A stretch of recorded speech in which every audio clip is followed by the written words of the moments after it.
The zodiac is not what you think. Send this to those who don't believe in astrology. This isn't just birthday racism, but in actuality, each zodiac sign is depicting aspects of our consciousness, and the zodiac itself foretells a story of the evolution of our consciousness. The zodiac isn't just seen throughout our culture today, but it's also been ingrained into our culture. I mean, you guys seen this before. How about there being 12 months, 12 signs, 12 hours on the clock, 12 hours equals to 12 houses, and of course the 12 disciples. The first zodiac, Aries. When Aries starts, this means that spring has just started, which symbolizes the birth of the new sun, or in other words, the birth of new consciousness. Then spring starts to bloom, which is the momentum that we gain from Taurus, which reaches its most illuminated point in Gemini, which builds a home for its new life, and Cancer reaches its highest point of success, which is where Leo takes it from there. And then all this experience is collected from Virgo.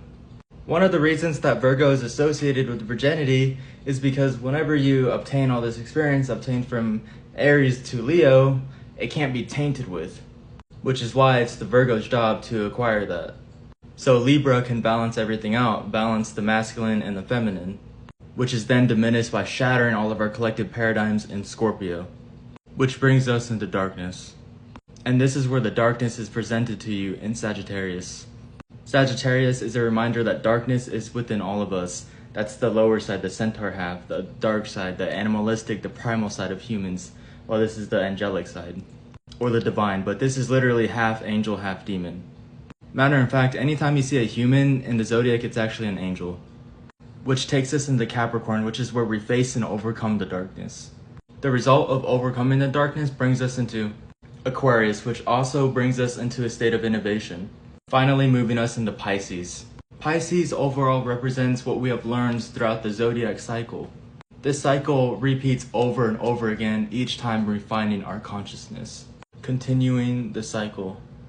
I'll definitely be making a longer video of this, and I'll reveal what each sign has, I'll just say a unique trait. I will say that Pisces has the strongest ability to manifest. It's completely fine if you don't believe in the zodiac still, but one message to get from this is you have to face the darkness, which is where the Capricorn is, in order to get innovation and spiritual ascendant. I mean, I guess that's overall what it's trying to say. This stuff can go really deep, and it kind of gets uncanny to an extent. Like, I've studied this like the back of my hand, and my final conclusion for this with numerology and astrology is I have no idea how the fuck it works, but it works. I hope you guys enjoyed this video. Sweet dreams.